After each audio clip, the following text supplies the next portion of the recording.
IFM News.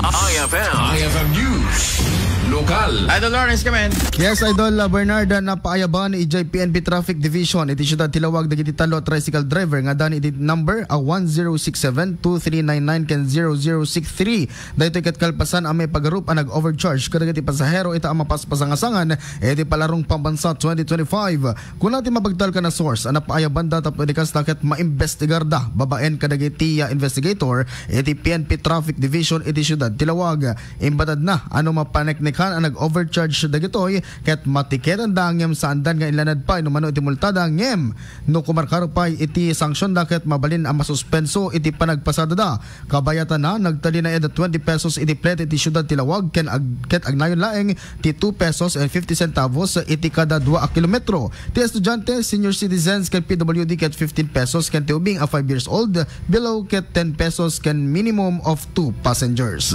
Damag na adaw manipod iti siyudad Tilawag. Idol Lawrence Corpus Martinez, Tatak, Aremen.